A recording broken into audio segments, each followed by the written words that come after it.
It continues to make me incredibly sad when I hear these stories, and particularly the underlying racism that it exposes. And there is no place for that in our society here in Canada and in British Columbia. And I know people in BC are better than that.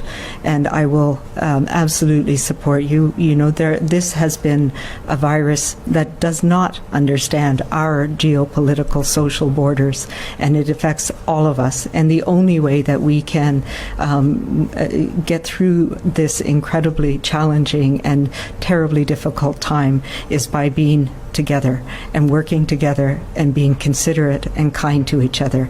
And I have said that many, many times, and I will continue to say that. There is no one race that is affected by this. There is no one age group. There's no one sex. It's all of us together who need to work together and support each other and have compassion to get us through this. And there is no place in our society for racism. I think we have to do what we've been doing. I know the Premier has done it in particular, which is to call out acts of racism for what they are.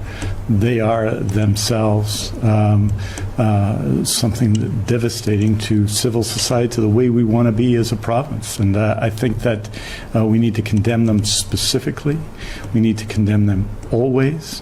And we need to build communities that are more resilient from them. It's one of the things that we're trying to do. And this has been led by my colleague Ann Kang and initiated by my colleague Ravi Kalan in building more communities that are more resilient against racism. I want to say, and we just spoke about the United States, and you know, there's lots of criticism in this matter, and we see American television. But I, as someone who's lived near the United States all my life, admire the United States, admire Americans. And the fact that they're struggling is nothing but a sorrow to us. And nobody, I think, would point the fingers at Americans in that circumstance. Americans, we know, are in our midst for their responsibility. This is true for all peoples of the world. This virus is in well over 100 countries. It's essentially in all of the countries of the world.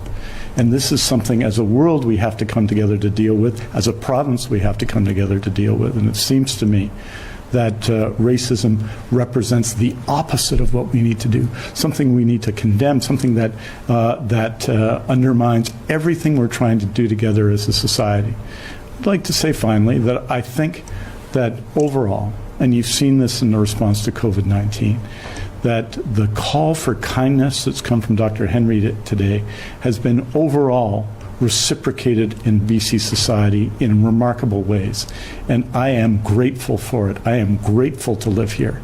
But part of that action we have to take together is to ensure that where we see injustice and racism, that we condemn it, and we condemn it every time.